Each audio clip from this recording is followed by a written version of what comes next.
자, 앞서 다섯 분이 발제를 하였습니다. 다 들으신 분도 계시고 아마 못 들으신 분들도 있을 거라고 생각됩니다. 종합토론을 진행할 건데요. 오늘 종합토론의 진행을 맡은 고양시 자치공동체지원센터 공용센터장 권명혜입니다. 반갑습니다. 고양시 자치공동체의 어제와 오늘 그리고 내일이란 주제로 오늘 토론을 진행할 계획입니다. 앞서 발제한 다섯 분이 각 3분씩 여러분들의 토론 참여를 위해서 발제 내용을 간략하게 브리핑하고 토론을 시작하도록 하겠습니다. 먼저 이춘열 풀뿌리공동체 운영위원장님 3분 동안 어떤 내용을 발표하셨는지 말씀해 주시기 바랍니다. 예.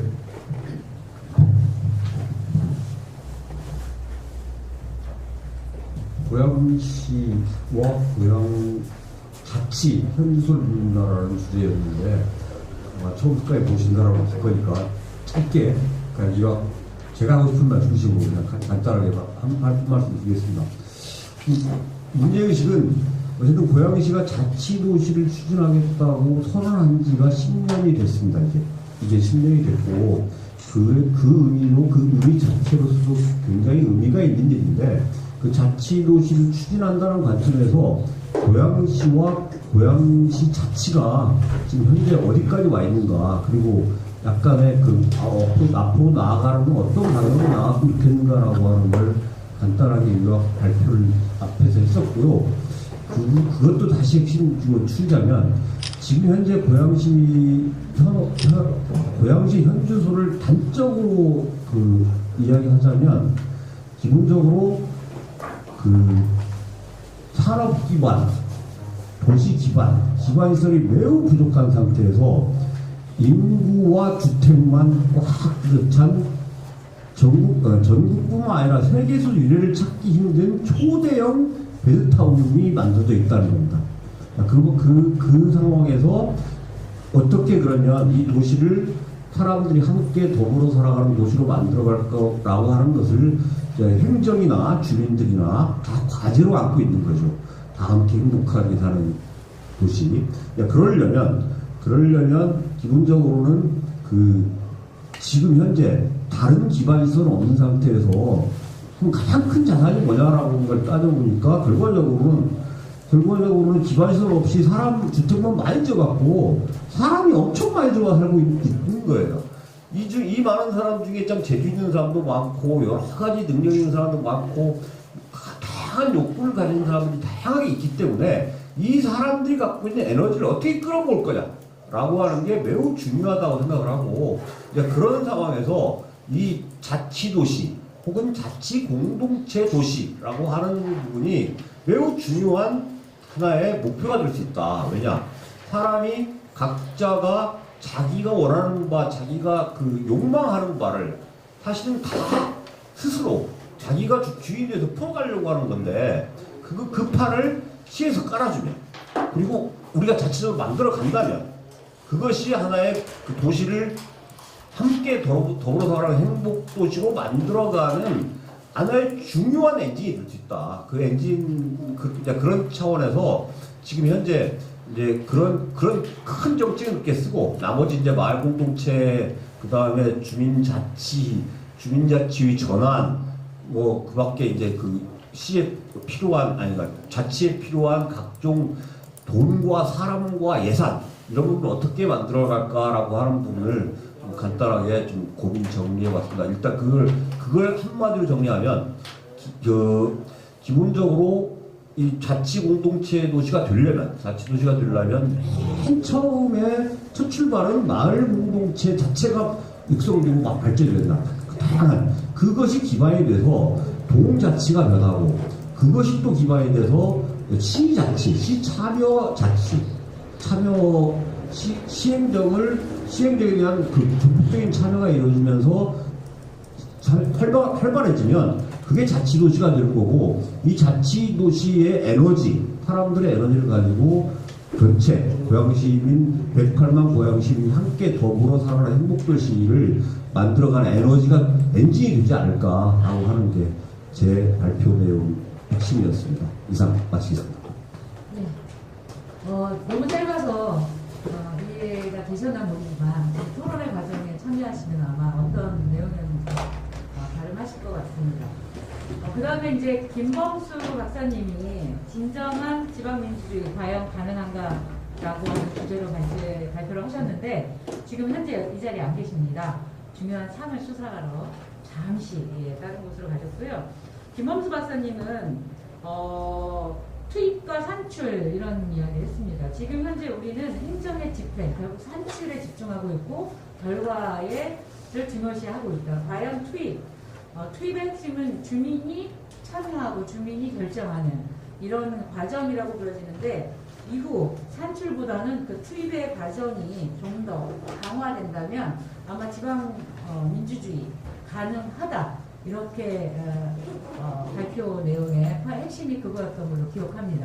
제가 대신 간략하게 말씀드리고 세 번째 발표였던 우리 재미있는 느티나무 온가족 도서관 이승희 관장님의 발표 내용을 요약해서 듣겠습니다. 제가 좋아하고 자주 쓰는 말 중에요. 가랑비에 옷 젖는다는 말을 달걀로 가위치고 이 말을 잘 쓰는데 저는 이걸 막 믿거든요. 막 믿고 이제 하는데 도서관 조합원들이랑 함께 해왔던 12년의 시간들이 그런 거 아니었나 싶고요. 108만 에너지들 군사와 농촌 도시였던 고양시가 오로지 자산이라고는 사람밖에 없었던 이 도시가 저희 같은 뜨내기 사람들이 와서 협력과 연대라는 과정을 통해서 공동체를 만들고 그 공동체가 자신도 성숙하지만 주변의 다른 환경까지도 변화시킬 수 있다는 걸 작은 도서관을 통해서 저희는 이제 실천했다고 봐서 이런 사례들이 저희 혼자만 하고 행시동 한 뒤쪽에서만 한다고 하면 좋은 세상은 아니죠. 이런 사례들이 끊임없이 나누어지고 또 저희는 거꾸로 12년 됐기 때문에 새로운 학소설하는 단체들이 하고 있는 아주 획기적이고 또 재미있는 이야기들, 활동이나 이런 것들을 또 배우고 그래서 주고받고 배우고 성장하는 과정이 서로 이제 같이 이어져야 된다고 보고 여전히 제가 찾아가는 곳마다 작은 도서관에 대한 얘기를 좀 많이 하거든요. 작은 도서관은 동네 거점으로 딱이에요. 그리고 특히 아이를 가진 엄마들, 아빠들은요, 대한민국에서 부모들이 자식 교육 이러면 누구든 다 이렇게 한풀 꺾어서 들어오거든요. 저는 그러면 사실은 도서관에 딱 아이 손잡고 온 부모들이 있으면 아이는 놀게 하고 공부는 어른이 하라고 하거든요. 저희는 그래야 저는 그리고 그게 맞는 것 같고 저희 도서관에 참여하기 그런데 또 작은 도서관이라는 작은 동네 거점 공간을 활용해서 그곳에서 모임도 하시고 또 공동체라는 활동도 하시면서 자치까지 이어져 나가기를 바랍니다. 이것으로 마치겠습니다. 네, 이어서 네 번째 주제는 고양시의 동주민자치회 전환 제대로 가고 있냐. 지적질 아니고 제안이었던 발표였습니다. 최경혜 박사님 3분 브리핑 부탁드릴게요.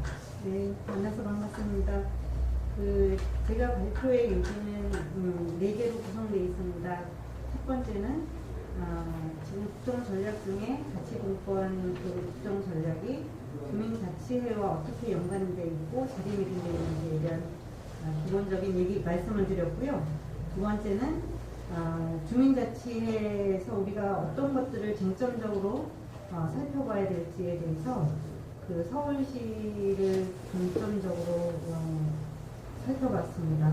그 다음에 세 번째는 현재 고양시 주민자치 시범 사업의 이제 실시의 역사, 추진 과정 이런 것들을 살펴보면서 지금 현재 고양시 주민자치 시범 사업이 쟁점별로 어느 단계로 와 있는지 저희가 이제 지금 최근 5개 동을 선정하면서 그 7개 동 시범 사업 운영 중인데 어떻게 보면 이제 가장 초기죠. 신규 구성하는 단계.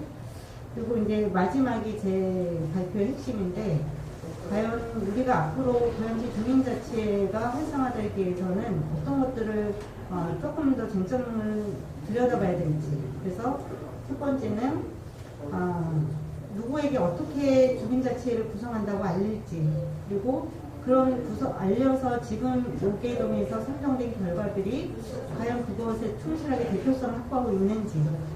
두 번째는 지금의 주민자치가 조금 더 활성화되기 위해서 어떠한 운영체계를, 행정지원체계를 우리가 가져가야 될지.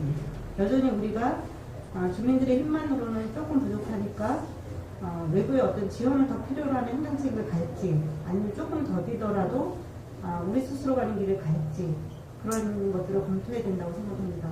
세 번째는 과연 전면 실시할 것이냐, 아니면 단계적, 선별적인 실시를 할 것이냐.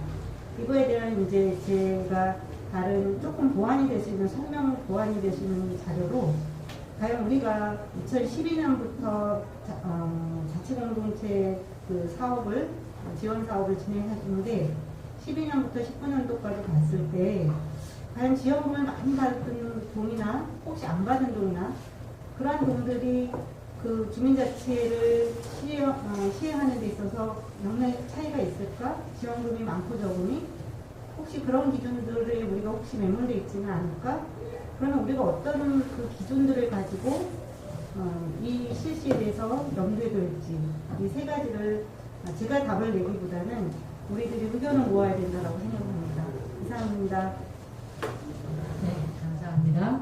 이어서 이제 마지막 발표였죠. 여러 아마 주민자치위원회 또는 주민자치회에 올해 이제 전환된 다스키동 위원장님 등 가장 핫한 관심이 주민세 아닐까 싶습니다.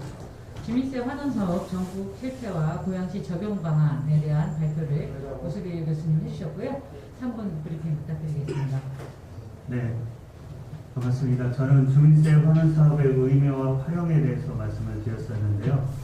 지방자치 30년, 또 주민자치 20년, 그동안에 우리에게 주어진 권한이 그렇게 많지 않았음에도 이 주민자치위원님들의 헌신으로 많은 문제들을 해결해 왔는데요.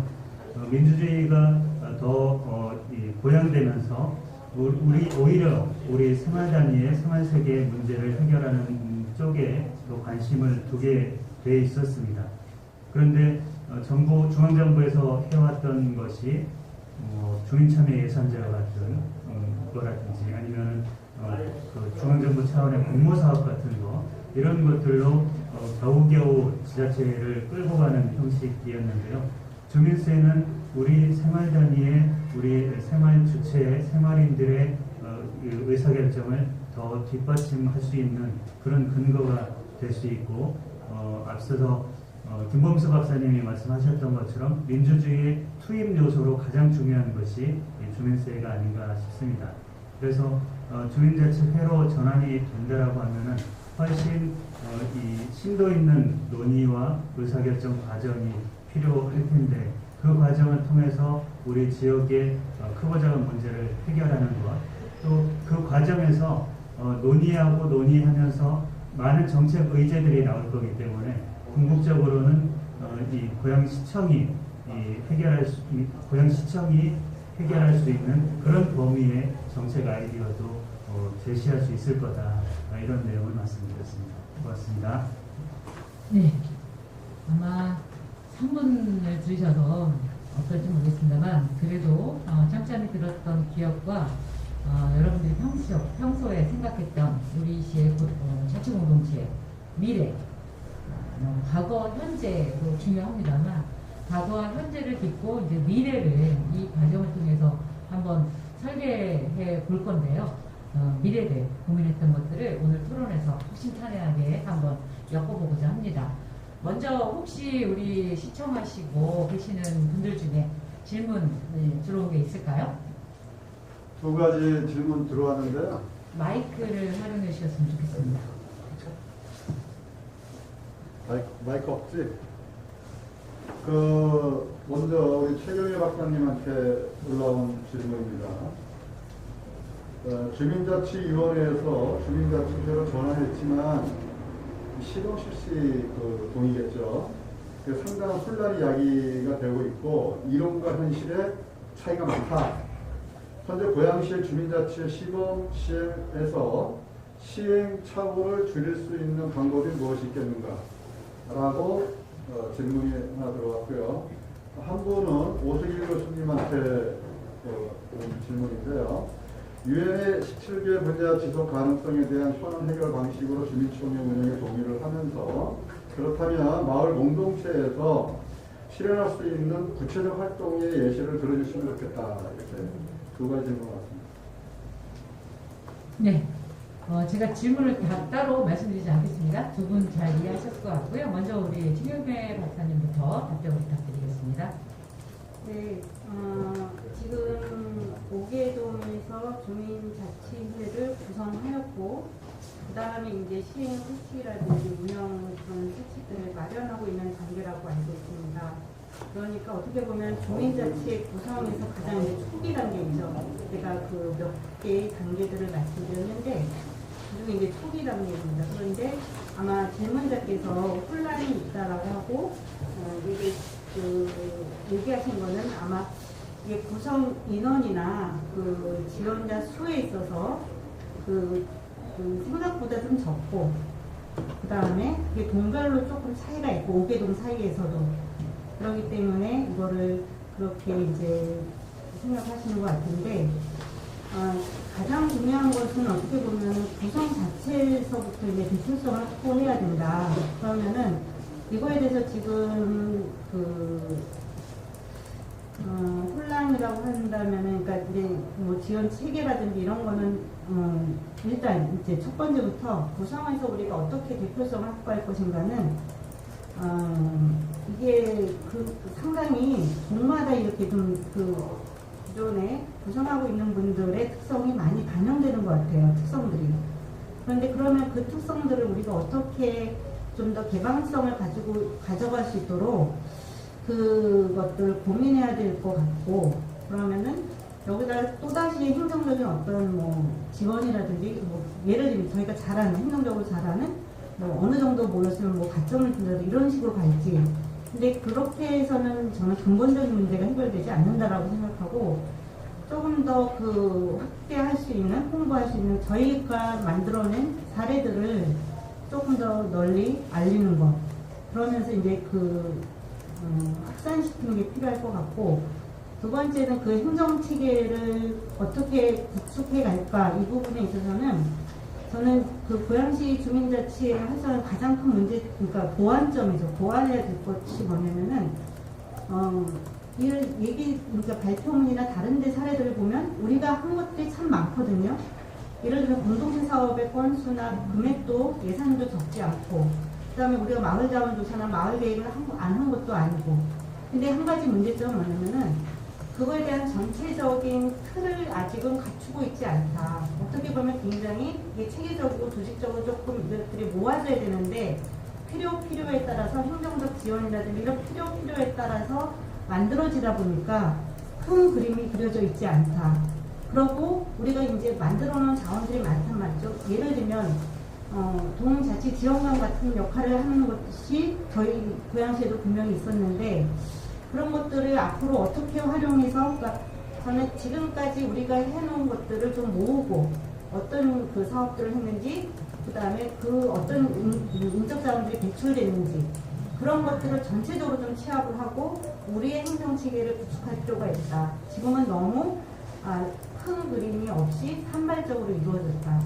그런 지금까지 과정에 대한 평가와 구성에 대해서 논의를 시작하면 좋겠다라고 생각합니다. 이상입니다. 네. 아마 답변이 어떻게 보면 시원하지 않을 수도 있습니다. 하지만 지금 우리 시는 주민자치회를 이제 시작하는 거다라고 생각하면, 자치의 기본은 주민들 스스로죠. 이제 주민들이 제도의 문제를 넘어서 우리가 주민자치회를 만들어가는 거, 그 단초가 앞서 발표에도 있었습니다. 공론화, 공론장, 그런 작업들. 말씀하셨던 내용에 포함이 되셨던 것 같습니다. 다음은 우리 오수길 시민 답변을 부탁드리겠습니다. 네. 저한테 들어온 질문은 유엔 차원의 지속가능 발전 목표 17개 분야를 어떻게 활용할 것인지 마을 단위에서 질문이었었는데요. 이를테면 우리 지역에서 이제 주민들이 모였는데 건강 문제를 제일 그 1순위로 꼽더라라고 하면 그것에 이제 어떤 대안을 마련할 수 있을까?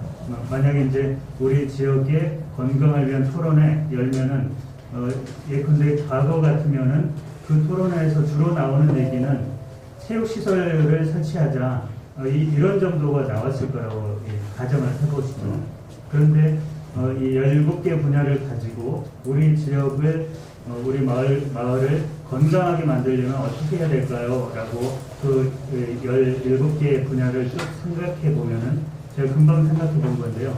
1번 목표가 이제 빈곤 목표인데 그럼 건강과 빈곤을 어떻게 연결할 수 있을까 생각해 보면은 저 풍산동에서도 했던 공유냉장고 이런 걸 가지고 먹거리도 이 먹거리를 나누는 방식으로 해서 빈곤층도 같이 참여할 수 있는 그런 일을 해볼 수 있지 않을까.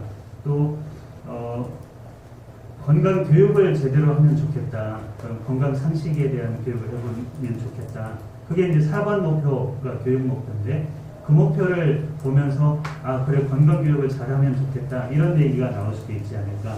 그다음에 그 체육 시설보다도 우리 지역에서 걷기 좋은 길을 좀 조성해 보자.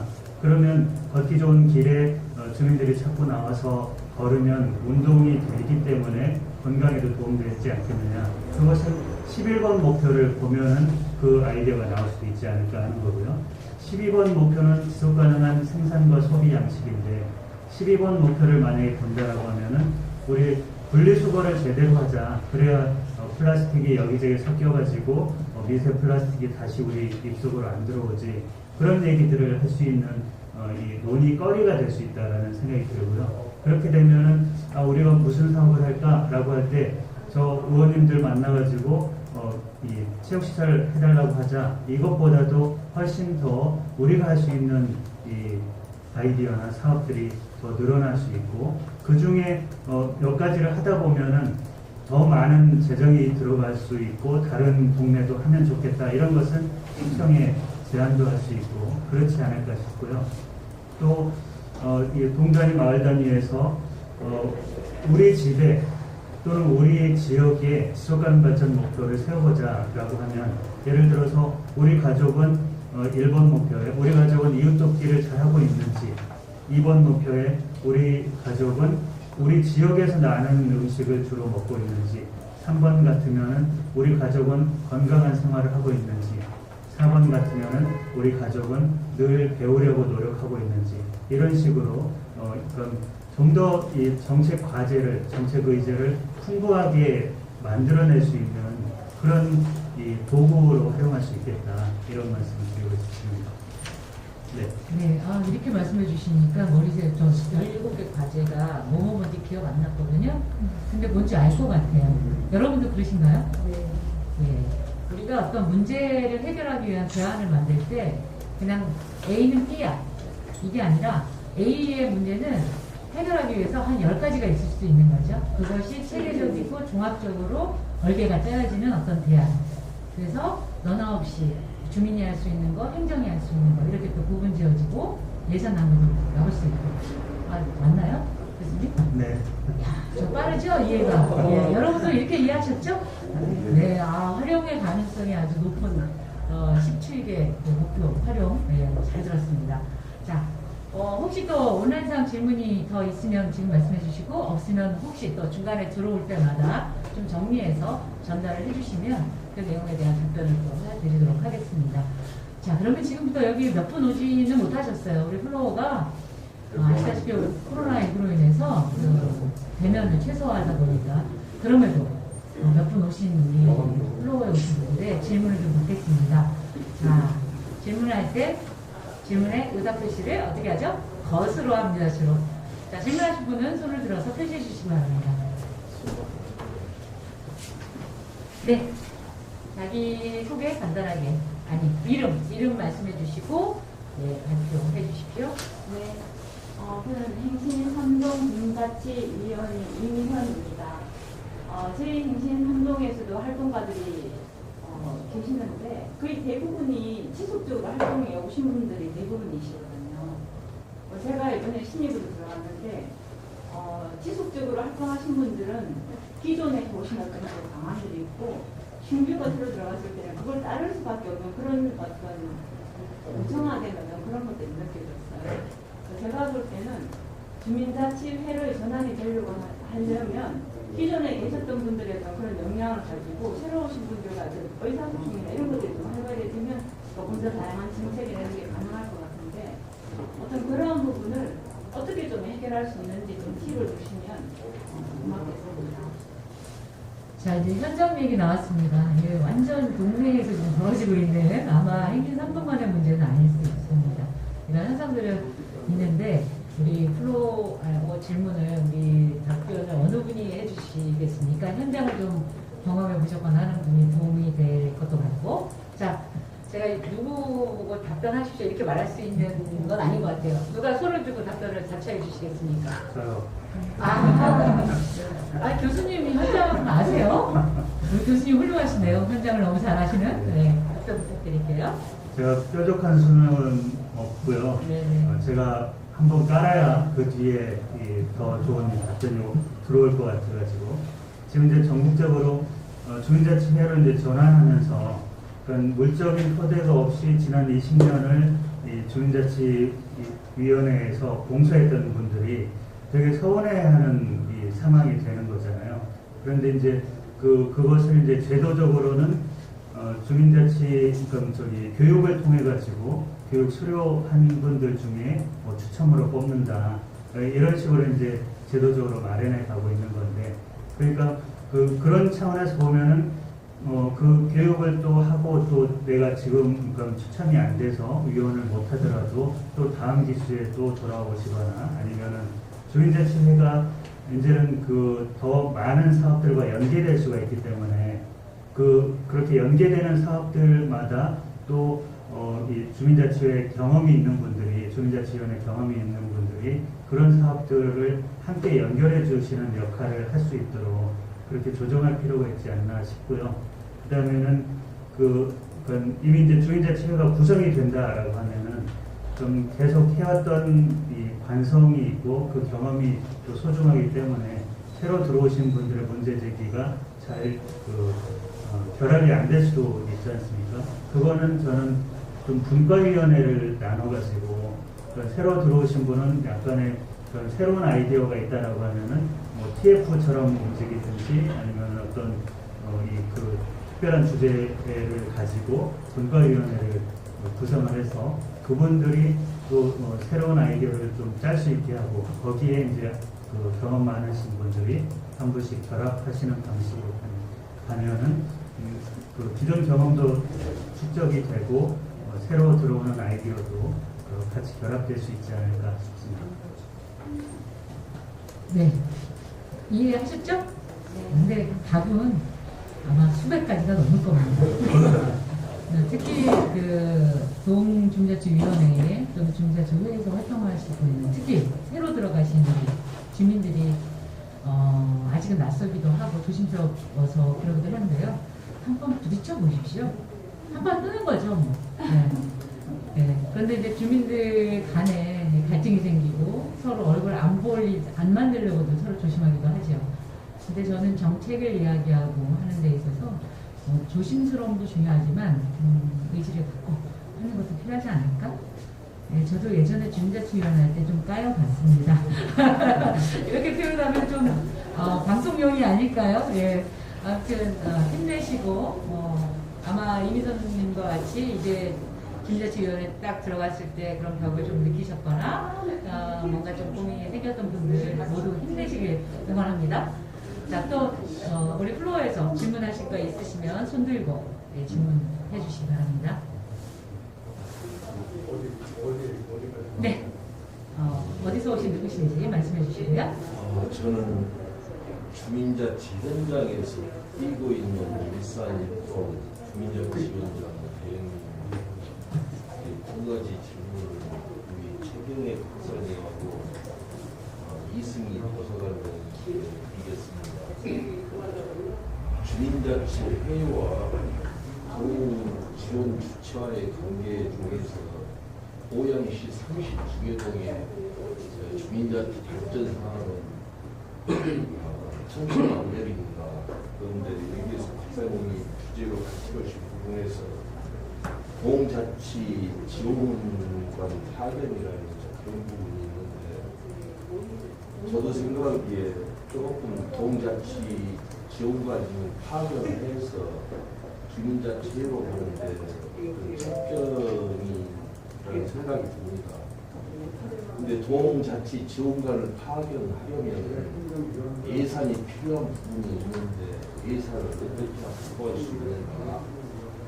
그리고 이승희 도서관장님께는 주민자치 센터에 커뮤니티 공간이 있어요. 그 작은 도서관을 접목시키면 좋겠다는 생각이 듭니다. 고양시와 상해에서 커뮤니티 공간에 작은 도서관을 설치할 이야기입니다. 예. 네. 이상입니다. 네. 그러면 순서대로 예산 어떻게 진짜 어려운 질문을 지금 하셨거든요. 최경혜 박사님 답변 부탁드리겠습니다. 제가 이제 그 발표문 맨 마지막에 제 그 발표문의 핵심이라고 했고, 제가 쓰면서도 이게 순탄하게 넘어가지는 않은 얘기들을 제가 정점을 꼽았구나 이런 생각을 하기는 했습니다. 근데 이제 그 기본적인 제 생각은 쟁점에 대해서 제가 답을 내기는 참 어렵다. 하지만 우리가 자치를 가기 위한 어떻게 보면 합의를 이루어져야 되는 부분이다라고 저는 생각을 했습니다.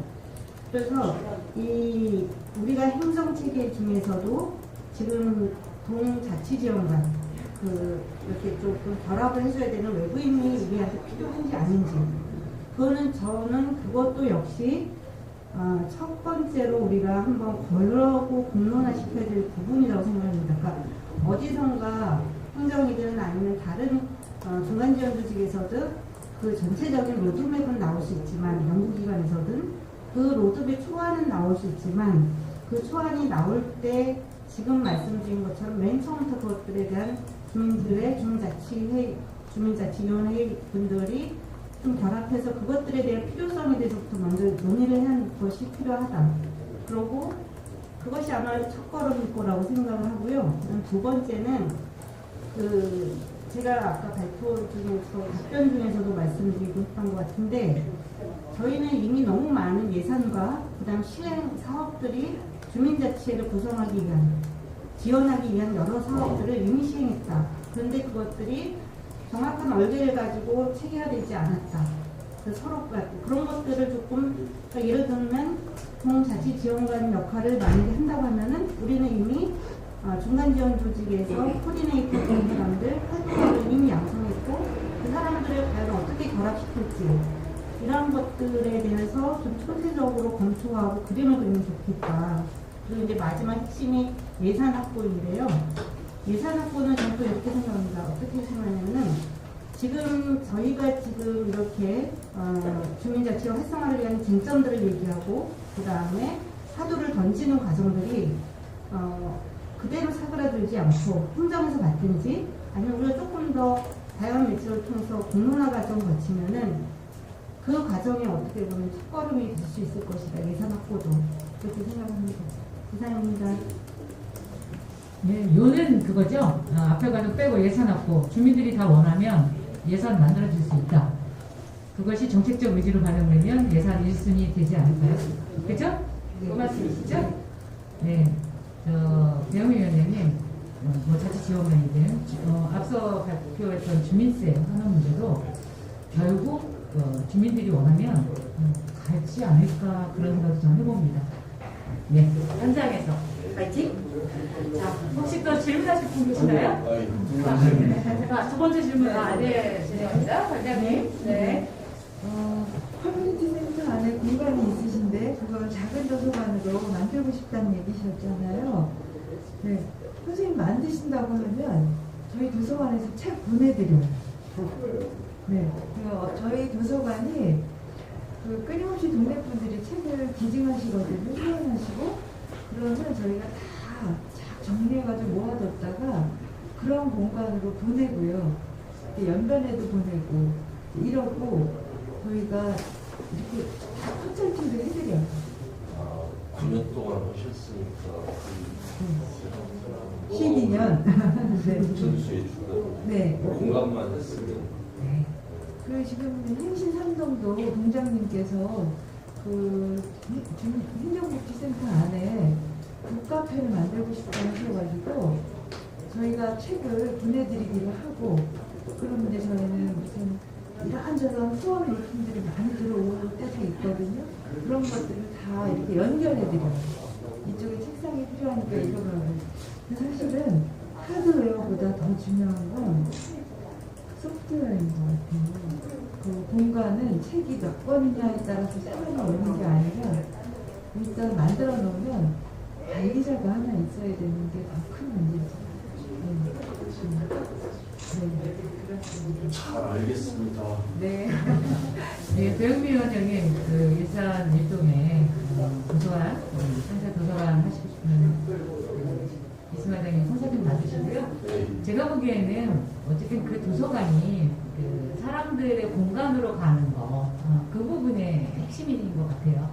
그 부분은 너무 확실하게 컨설팅 될 것 같습니다. 자, 또 질문 아까 쓰셨죠? 예, 자기소개 이름 말씀해 주시고 네, 보내주세요.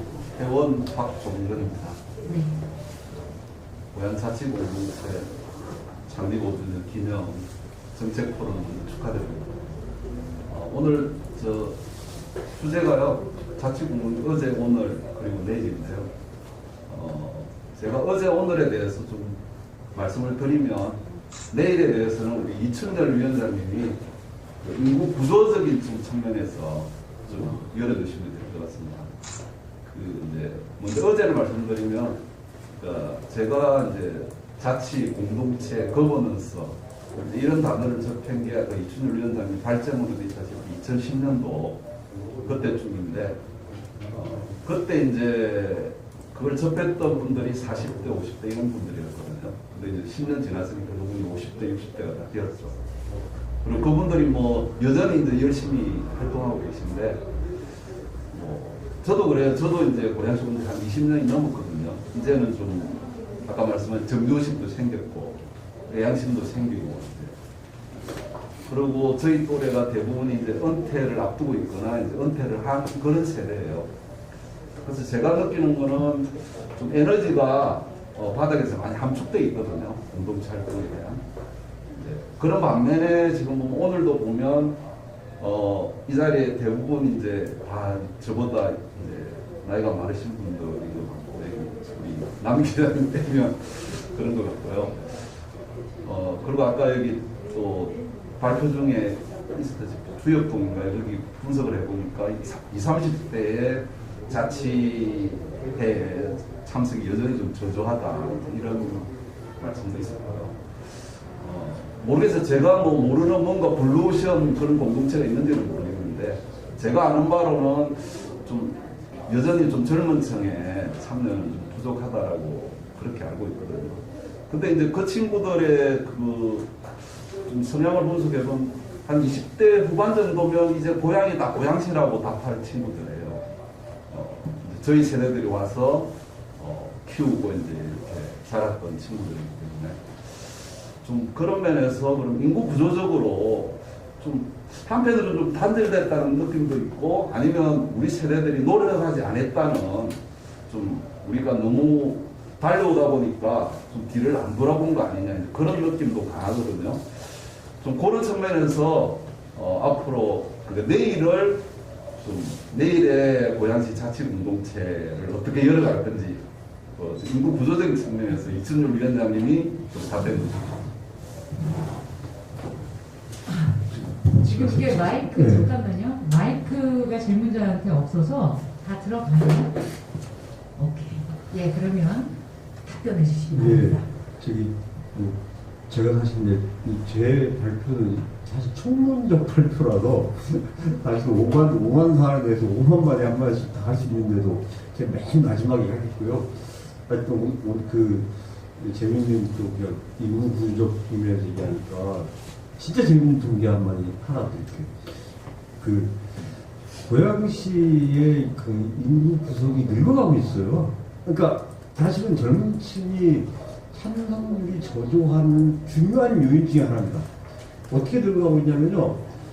지금 정확하게 인구가 시간이 갈수록 그 우리가 나이 들어가는 만큼 그 평균 연령이 높아가고 있어요. 그러니까 10년 전에는 40 전후가 최근 가장 많았거든요. 지금 올해 제가 파악하기로 지난달인가 지난달 통계에서 저기 그 제일 많은 연령이 하나 더 떴습니다. 49세에서 50세로. 50세가 제일 많은 연령입니다. 그러니까 다시 말하면 그리고 50대 이상이 50대 이보다 더 많아요. 그러니까 다시 말하면 앞으로 지금 현재 불과 몇 달 전까지 해도 45세부터 50세까지가 제일 많았는데 돈을 넣치는데 지금 이제 몇 달 후로 바뀌었어요. 50세에서 55세가 제일 많은 도시가 돼버릴 거예요. 그러니까 다시 말하면 고양시가 장년 도시가 된 겁니다. 좀 전에 청장년 도시에서 이제 장년 도시로 바뀐 거예요. 그러니까 다시 말하면 우리가 젊은 사람들 아무리 찾아봤자 젊은 사람들이 적어요. 그러니까 인구 구성적으로도. 그래서 그걸 감안하고 생각해야 된다. 그러니까 다시 말하면 이제 나이 드는 사람들이 그러니까 지금은 50대가 청년층이다. 그러니까 왜 30, 40대 참여 안 하느냐고 고민하지 말고 지금은 50대가 청년, 이제 60대가 중년, 70대가 장년 이렇게 사고를 바꾸는 게 맞다. 일단 연령 부분에 너무 너무 스트레스 받지 말자. 이게 자연스러운 현상이니까. 근데 그 다음에 이제 내용적으로는 당연히 그 젊은 층들이 우리의 미래인 젊은 층들이 참여할수록 당연히 그 조직이 건강해지고 공동체든 사회든 뭐 건강해지고 미래가 곧 죽을 사람들이 설계하는 게 무슨 의미가 있겠어요. 살 날들이 다 남은 사람이 설계해야 진짜 의미가 있는 거죠. 이런 측면에서 수는 적어져도 젊은 층의 중요성은 조금도 줄어들지 않는다. 그래서 정말 젊은 층을 어떻게 참여시키고 어떻게 이렇게 핵심적인 일꾼들을 만들어낼까 고민해야 되는데, 제가 이제 여러 가지 제안하는 것 중에 예를 들면 지금 청년층들은 정말 먹고 사는 것, 우리가 젊었을 때는 일자리는 걱정 안 했습니다. 그러니까 그냥 고속 성장 시대에서 일자리는 많았어요. 단지 내가 어디 가서 일할지 아니면 차라리 돈 안 벌어버릴게 뭐 이러는 선택은 가능해도 일자리가 없어서 굶지는 않았어. 근데 이제 요새 젊은 층들은 진짜 일자리가 곧 삶인 이런 상황에 처해버리면서 사실 정확하게 비전과 함께 먹을 거리를 제공해주지 않으면 젊은 사람 못 당깁니다. 그러니까 뭐 20대만이 아니라 30대도 마찬가지예요. 40대까지 마찬가지입니다. 이제.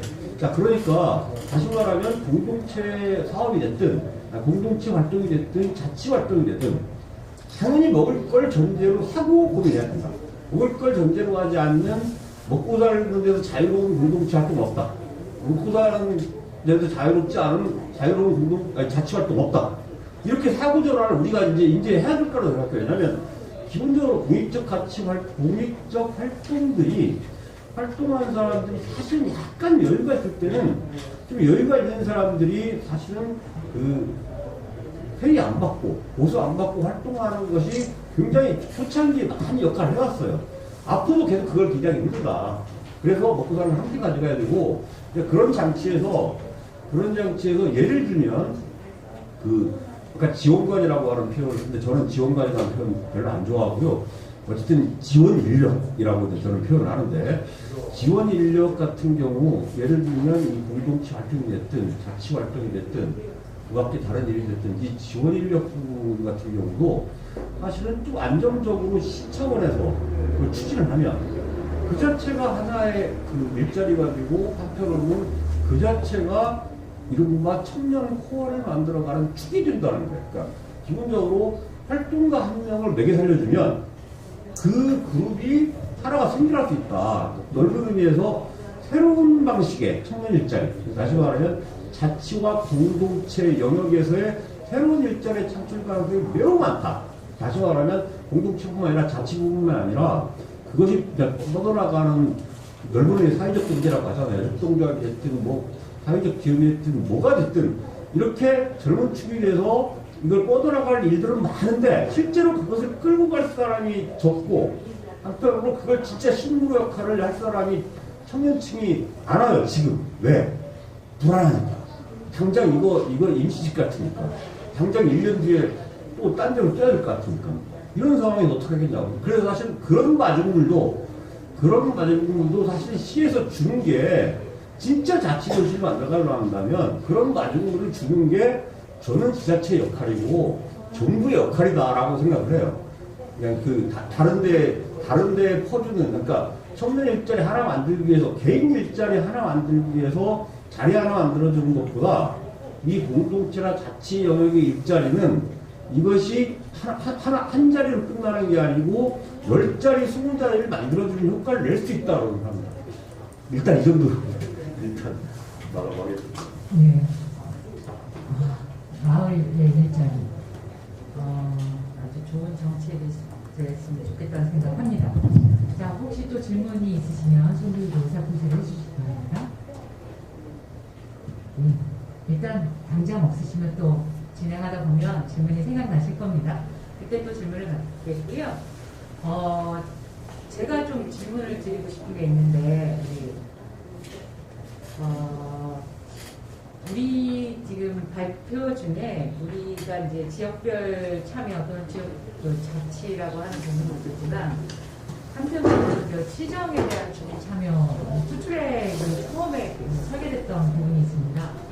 그래서 먼저 지역별 자치 활성화에서 요건 좀 격가질 수도 있지만 주민자치센터 평가라는 걸 하거든요. 우리 주민자치위원장님도 너무 잘 아실 거예요. 정량적 평가합니다. 주민자치센터에서 문화강좌, 또 강좌를 몇 개 했는지, 연임 참여인원이 몇 명인지 등등등 평가 기준이 쫙 있고요. 그리고 전국 주민자치 박람회 합니다. 오수빈 교수님 거기 심사위원으로도 참여해 보신 적 있죠? 네네. 사실은 이제 박람회가 갖고 있는 의미는 우수 사례를 공유하자 막 이런 거인데 결국 평가가 돼버리는 상황입니다. 최근에 올해는 온라인으로 지금 하고 있고요. 고양시에서도 아마 세 곳이서 본선에 갔다 뭐 이 정도 들은 것 같아요, 최근에. 그래서 제가 질문 드리고 싶은 거, 누구든지 다 답변하셔도 되고, 그래도 전국박람회 이렇게 참여를 해보시는 우리 오수빈 교수님이 우선 답변을 주실 텐데, 진짜 주민자치센터 평가 꼭 해야 됩니까? 네, 이거 질문입니다. 네. 해야 되면 왜 해야 되는지, 또는 안 해도 되는 건지, 뭐 이런 얘기 좀 부탁드리겠습니다. 행정안전부가 평가할 필요는 없다고 생각을 하는데요. 이 주민자치 박람회는 조금 더 다른 형식으로 축제처럼 진행이 되면 좋겠습니다. 지금은 그럼 지자체에서도 이제 그 주민자치위원장님들한테 막 기대를 하고 또 주무부서에 이제 저희 과장님, 팀장님, 주무관님 다 기대하고 너무 이제 과열되는 것도 있는데 좀 실제로는 이제 주민자치 박람회가 전체적으로 이제 주민자치위원회의 어떤 활동 수준을 높여준 효과는 있거든요. 그러니까 거기 참여해서 다른 데 보면 이런 활동도 할 수 있구나라는 그걸 이제 배워온 거는 큰 의미가 있었고 고양시의 경우도 저 송포동이 한번 큰 상을 타니까 우리도 내보자, 우리가 더 잘하는데 이런 이제 경쟁심도 이제 붙었었어요. 그러면서 저는 또 한 단계 더 업그레이드가 되지 않았나 싶겠는데 그런데 이제 주민자치위원장님들 스트레스도 말할 수 없이 크고 그런 상황에서 주민자치 박람회 자체를 조금 더 숙제처럼 전환시킬 필요가 있지 않을까. 그래서 정말 배울 수 있게 좀 경쟁하기 위해서가 아니고 그렇게 했으면 좋겠습니다. 예, 그러면 뭐 숙제처럼 가는 거야 또 이제 개선의 여지들이 있고 할 텐데 주민자치센터 평가는 안 하는 게 맞다? 네. 네. 혹시 다른 분은 어떠세요? 그래도 해야 돼 하는 의견을 갖고 계신 분이 있나요? 우리 일단 이제 의견이 주민자치 평가를 해야 되냐 안 해야 되냐라고 접근하기보다는 이제 분명히 주민자치 박람회가 갖고 있는 몇 가지 효과들을 이제 언급하셨잖아요. 전체적으로 하나가 시범이 되고 그걸 보고 그러면서 이제 이 단계들이 올라간다. 이거는 분명한 효과일 거이고 우리가 일 텐데, 근데 저는 이제 이게 그 주민자치 그 시상하고 하는 것들이 제가 이제 생각했을 때는 우리가 굉장히 관행적으로 오랫동안 우리 사회 곳곳에서 했던 것들을 답습하고 있다라는 생각을 합니다. 뭐냐면은 우리가 지금 예를 들면 우리나라의 체육계 현황을 보면 우리가 예전에 금메달 올림픽에서 금메달 목표 그것들을 위해서 정말 선수들의 인권이나 아니면 다른 여러 가지들을 무시하고 안 보고 그거 하나를 목표로 했을 때 그것이 분명히 갖고 온 효과도 있는 거죠. 전체적인 국가에 대한 위상에 높인다라든지 아니면 우리 체육 전반에 대한 활성화라든지 하지만 그런 엘리트 체육이라든지 그런 것들이 갖고 있는 폐해가 분명히 있다는 거죠. 그런데 그 시상 위주의 그런 것들이 여전히 그러니까 제가 아까 그 쟁점 중에 선별적으로 갈 것인지 아니면 전면 실시로 갈 것인지 그것이 가장 근본적인 문제점은 저는 그거라고 보는 겁니다. 과연 우리가 계속 시상 위주의 어떤 특정 지역, 특정 동물 이렇게 시상하는 것이 과연 우리 전반적인 주민 전체의 어떤 삶의 질, 동자치의 활성화에 과연 기여하고 있는지 그것이 아니라면은 우리가 어떤 그 역할들과 기능을 봐야 될지 그런 고민을 저는 해야 된다고 생각합니다. 그 시상에 있어서. 또 의견 주십시오. 네, 사실 이제 생태평가를 해야 되냐 마냐라는 문제보다는 그와 연결된 얘기를 좀 풀어가야 될 얘기들이 있어서 그러는데요. 생태평가는 할 수도 있어요. 해가지고 상 줄 수도 있어요. 근데 중요한 게 뭐냐면요.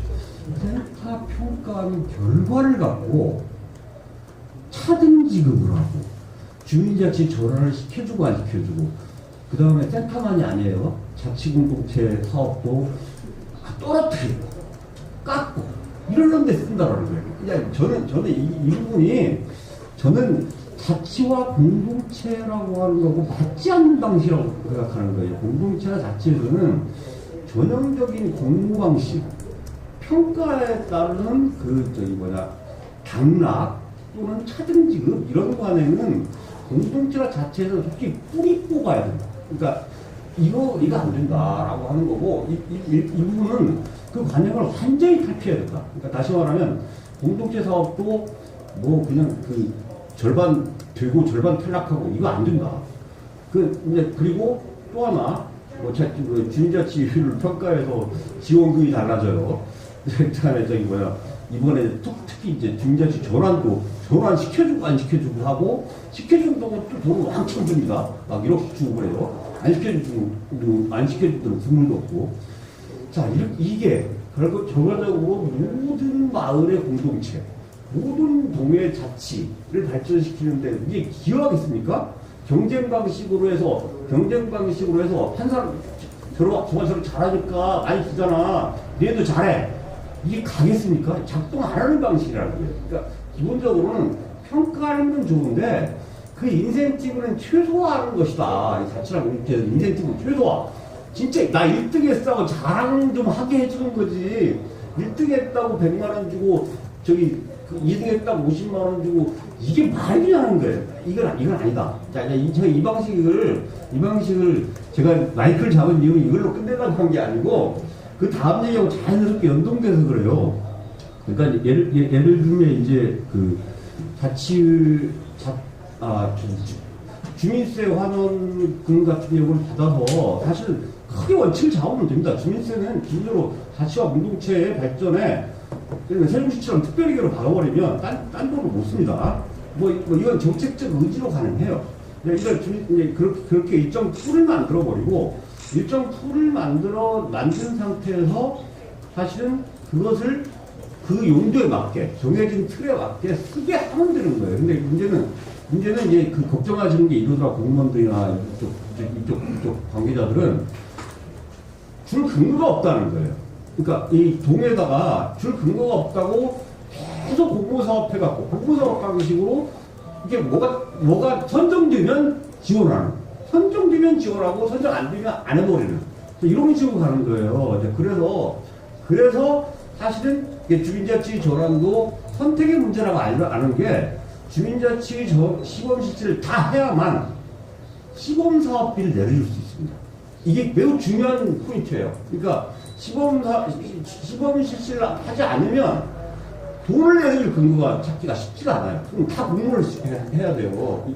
또 이상한 되면 주고 안 되면 안 주는. 그래서 저는 시범 실시 전면화를 반드시 필요하다고 보는 거예요. 그러니까 그래야 잘하는 동이든 못하는 동이든 그 통로 지원이 가능하다는 거예요. 이른바 경상보조비라든가 이런 지원이 가능한 틀을 만들어 놓고 그 대신 이런 돈이 내려갈 수 있으니 이런 풀이 있으니 당신들이 짜서 올려라. 짜서 올리면 그만큼 주겠다라는 가는 거죠. 이게 그러니까 풀로 준다고 해서 100% 다 쓸 필요 없습니다. 그 100% 다 내릴 필요도 없어요. 기본 풀을 설정해 놓고 그 다음에 그 지급 근거를 만들어 놓고 그 다음에 실제로 하고자 하는 만큼 이렇게 그런 부분에서는 약간의 그 선정 기준 같은 게 필요하겠죠. 기준을 충족할 때 주기 위해서 그러니까 이런 장치들을 만들어야 된다는 거예요. 그래서 그러니까 저는 기본적으로는 평가는 그렇게 제한적으로 쓰여야 되는 거지 뭐 장락을 가르거나 주고 안 주거나 막 액수가 큰 차이 나는 건 좀 뿌리 복잡하시는 게 제 주장입니다. 혹시 기회가 있으면 이따가 한마디 더 하겠습니다. 제가 사실 엄청나게 어리석은 질문을 던졌더니 이렇게 상담을 해주셨는데 역시 우리 어벤져스 대단하시고요. 어쨌든 지금 이제 경쟁 구도가 갖고 있기 때문에 각각의 주민자치위원회도 제가 바깥에서 이렇게 보면 나름 경쟁들 하시잖아요. 그러다 보니 정보 유출에 아주 민감하시더라고요. 예. 어쨌든 평가에서 우수상 받고 최소한은 인센티브로 최소한의 사업비 얼마라도 들어오고 그것도 총잡돈 삼아서 사업을 하나 더 하면 또 평가에 좋은 점수를 받게 되고 이런 고리가 연결되어 있더라고요. 그래서 주민자치위원회들도 서로 간의 협력적 관계가 더 가려면 경쟁 구도로 깨는 게 맞지 않을까 이런 생각도 해봤습니다. 네, 아주 편답을 주신 우리 발표자들께 감사드리고요. 그래서 또 다른 의문을 하나 또 던져보고 싶은데요. 사실 이제 이승희 위원장님이 그 지역에서 한 12년 활동하시면서 주민자치위원회하고도 지금 막 협업하고 하세요. 그리고 아까 질문 드렸더니 우리 조합원 중에 또 주민자치위원이 되신 분들도 있고 아까 새로 또 조합원 위원이 됐더니 나름 벽도 느꼈고 이런 거였죠. 우리 공동체 활동이 마을 단위의 자치로 모아져 가면 좋겠다 이런 방향성도 있는데 공동체와 주민자치위원회가 서로 싫어해요. 뭐 다 그런 건 아니고요. 서로 조금 어려워하는 경향이 있어요. 그래서 이런 것들을 좀 어떻게 하면 서로 간의 벽을 좀 낮출 수 있는 좋은 방법은 없을까? 하는 질문을 좀 드려봅니다. 벽은 왜 생기냐면 제 생각은 몰라서 생기는 것 같아요. 서로 잘 몰라서 모른다는 건 자주 안 만났다는 거고요. 네, 저희가 지금 이제 흥신동에서 약간 큰 프로젝트로 마을 방송국 만드는 걸 지금 준비하고 있거든요. 우리 이제 1, 2, 3동 다 묶어서 같이 그다음에 주민자치위원 선생님들 모시고 그다음에 마을에 작은 공동체들도 다 엮어서 할 건데 제가 이렇게 주민자치 여러분들을 또 뵙고 공동체하고 같이 엮어서 뭘 해보니까 서로 이 사업을 진행하는 방법이 서로 좀 다르시고 공동체가 하는 방법이 다르고 주민자치위원들이 하시는 방법이 달라서 문제를 푸는 방법들이 그간 달라가지고 이게 누가 옳고 그른 건 없거든요. 근데 이제 한 번도 이렇게 만나보질 않으신 것 같아요. 근데 저는 그 공동체뿐만이 아니라 그 사람이 산다는 거에는 70~80%가 갈등이라고 생각하거든요. 그 갈등이 사실 성장으로 이끄는 거라고 보고요.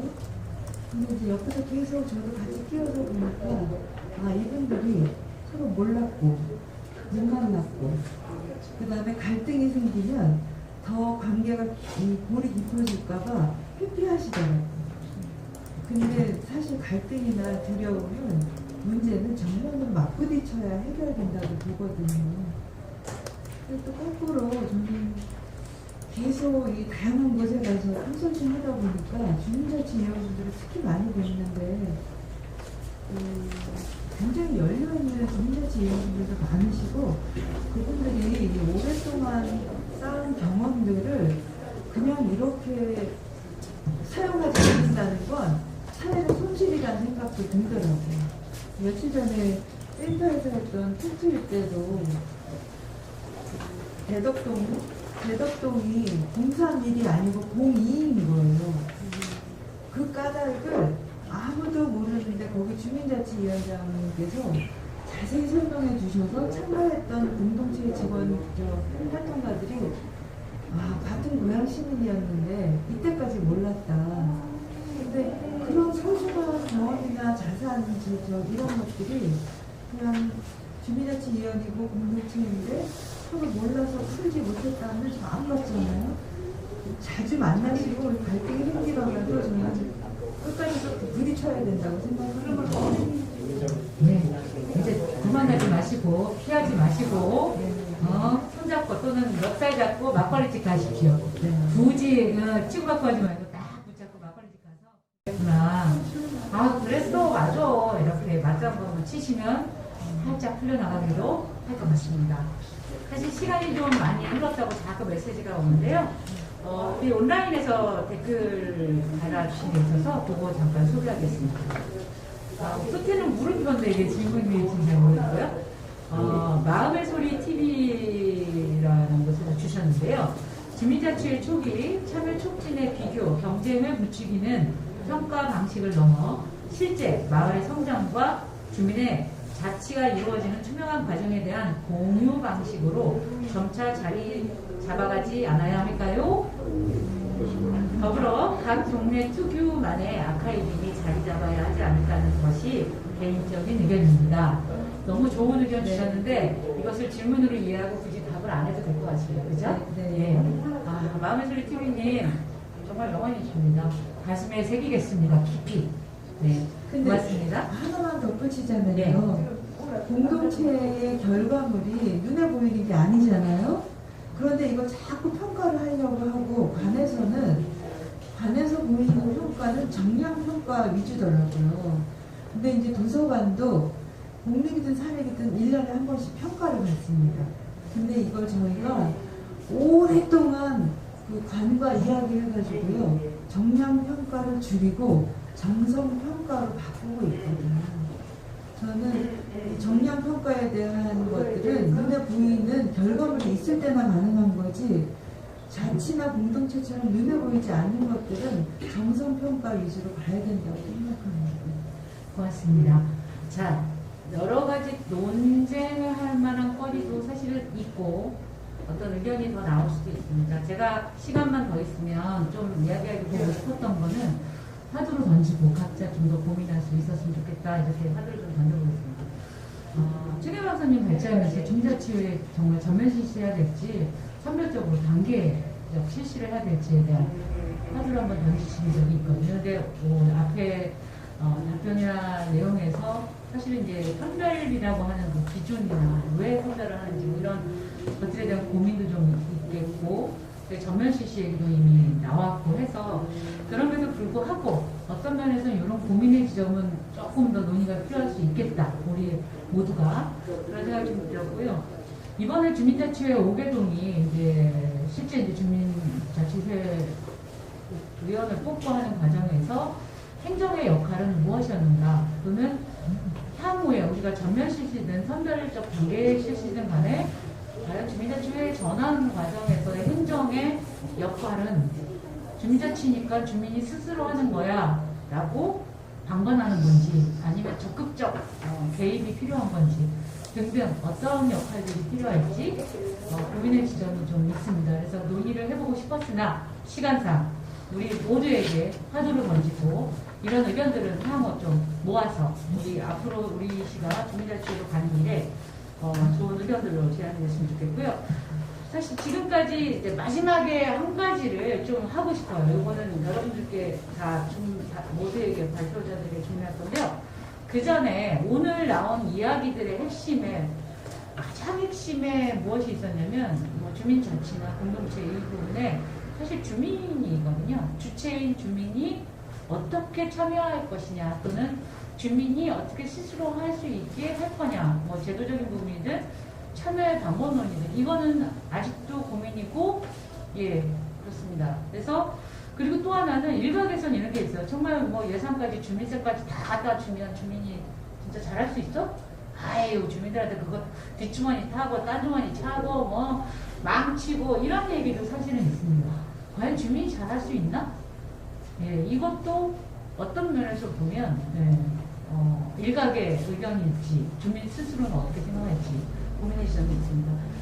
그래서 여러분께 이제 발표자들께 지금 드리고 싶은 거는 내가 시장이라면 내가 지금 우리 시장님 이재준 시장님 맞죠? 네.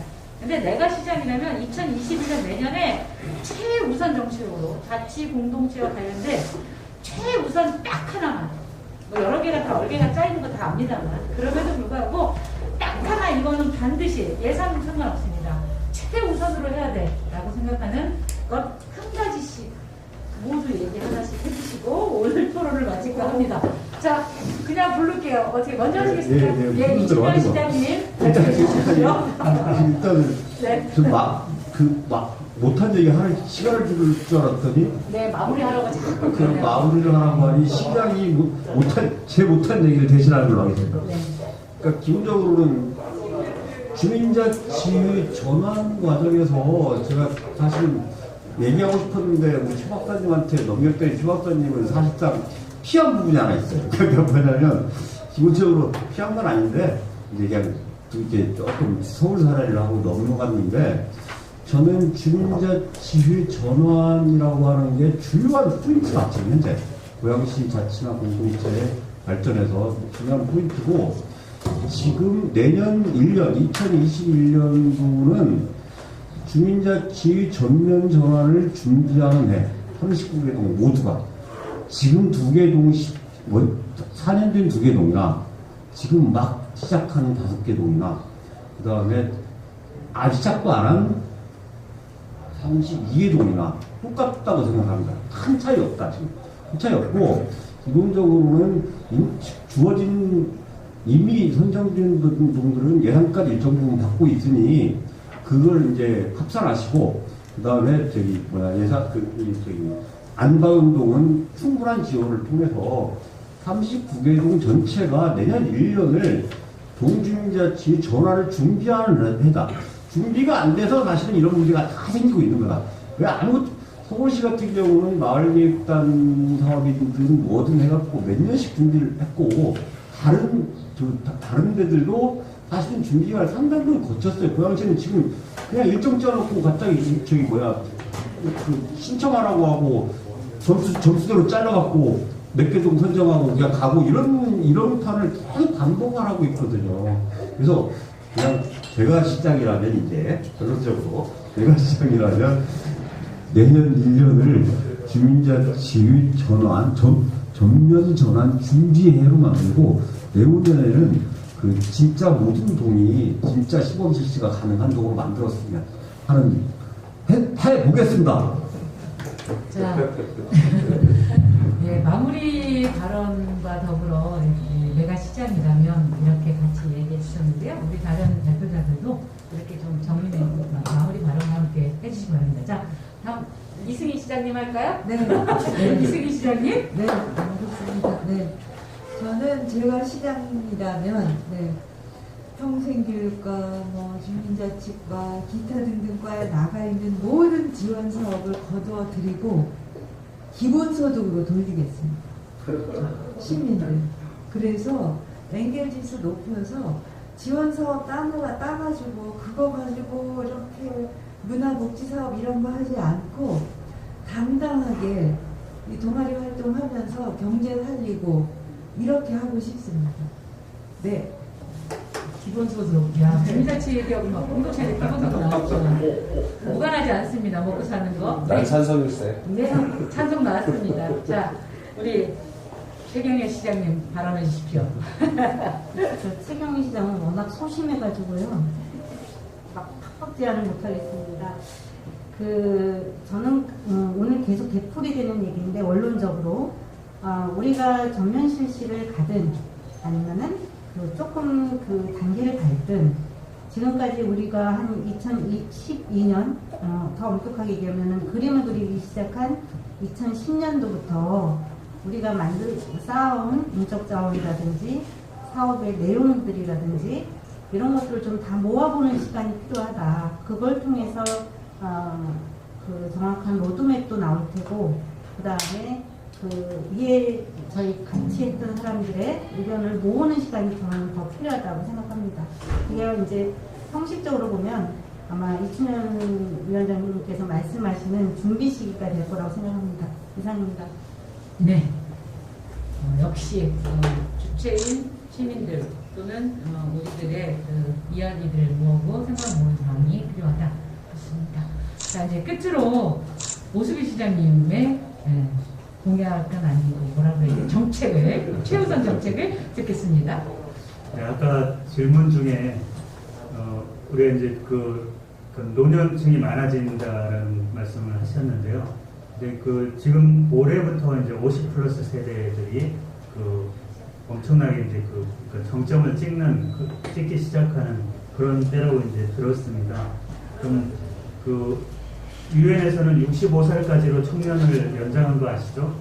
그러니까 저는 청년들의 목소리로 진짜 이 어린 청년들의 목소리로 참여할 수 있게 하는 것도 중요하지만 50 플러스 세대 당사자 운동으로서 주민자치위원회를 바라보면 어떨까?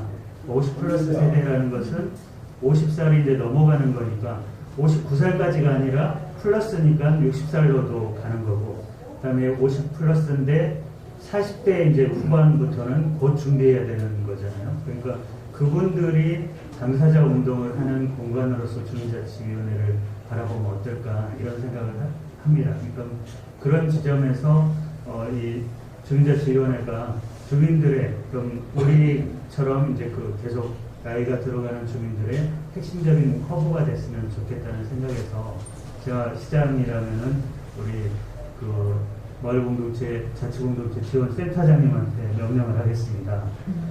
우리 각 동별로 요새 이제 나오고 있는 공유부업이라든지 아니면은 재활용 센터라든지 기술교육하는 거라든지 또는 우리 공동체 사업들 그리고 동아리들 이런 것들을 동단위로 지도를 그려내라 이런 말씀을 드리고 싶습니다. 그래서 우리 지역에 어떤 자원들이 연결될 수 있을까 이것을 파악한다라고 하면은 그곳에 있는 많은 50 플러스 세대들이 결집할 수 있는 그런 계기가 될 수 있지 않을까 싶습니다.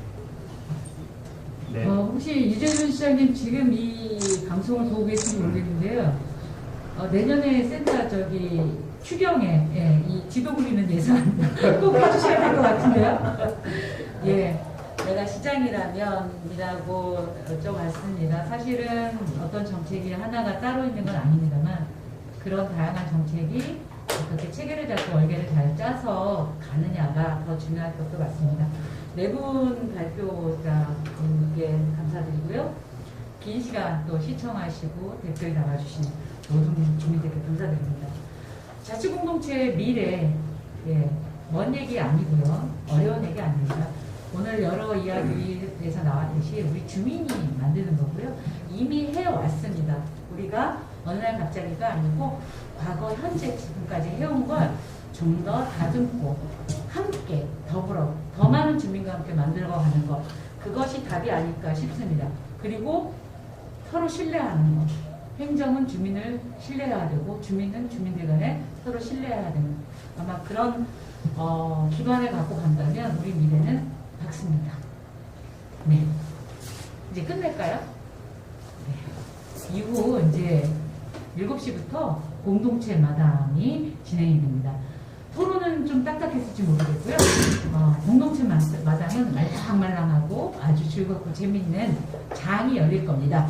잠시 기다렸다가 7시에 공동체 마당에서 뵙겠습니다. 모두 수고하셨습니다. 박수로 말씀드립니다.